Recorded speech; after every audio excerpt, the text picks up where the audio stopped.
story here for the 25th anniversary of Cleveland Pride, the silver anniversary, and I'm here with Mark Szabo. Mark, what's your involvement with Pride? How did your involvement start? You have a really fascinating story, and I want to explore all of that. Well, I served in the military after high school in the Navy from 1999 to 2003, and in the Army from 2005 to 2009. I got out of the Army because I was tired of lying about who I was, and I went to school at Cleveland State and got involved with the GSA, Gay Straight Alliance, Gay and Lesbians Alliance, Gay, Lesbian and Straight Alliance. And from there I got involved with NE-Ohio, Northeast Ohio Alliance, with Michelle Necropolis and her involvement with Cleveland Pride.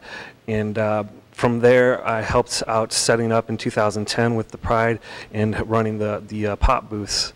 And from there I wanted to get more involved, and that my involvement went on to helping with the repeal of Don't Ask, Don't Tell and lobbying Senator Voinovich on that, and writing him letters and meeting with his staff. And that was a real positive experience in my life, because people serving in the military after me don't have to go through the same things that I had to go through, and I've helped to make that possible with helping repeal Don't Ask, Don't Tell with everybody else, not just here in the community in Cleveland, but throughout the country.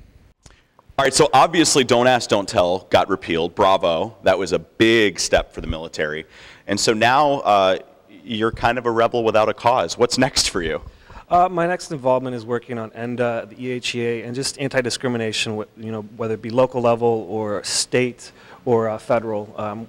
Working with the national group, we're doing phone conference calls on the weekends and coming up with plans on what we can do within our own localities.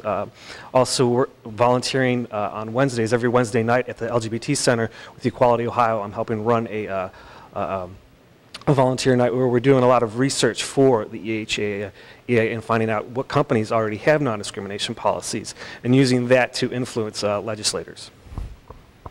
And how do you see Cleveland Pride, the event itself, in its 25th year, how do you see Pride helping to end discrimination? Well, one, it allows us an opportunity to meet people within our own community that we don't see all the time, and also allows us to reach out to them and to encourage them to have conversations, not just with their families and friends, but also with their legislators. And that's one of the most important things, is they got to have those conversations with their legislators. Because if the legislators doesn't hear the story, they're not going to change the policy.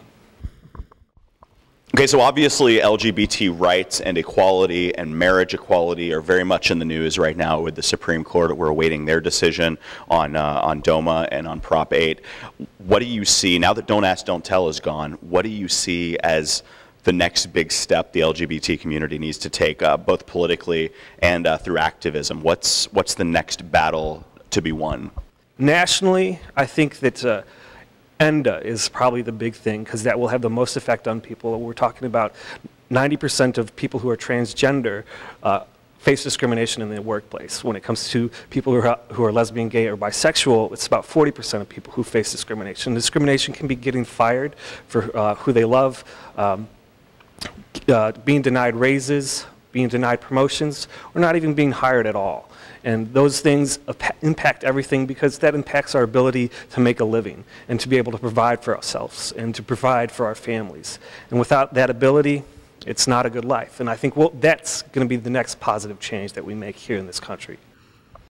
What does LGBT pride mean to you? LGBT pride means to me people taking a stand, being active in the community and trying to make changes, positive changes.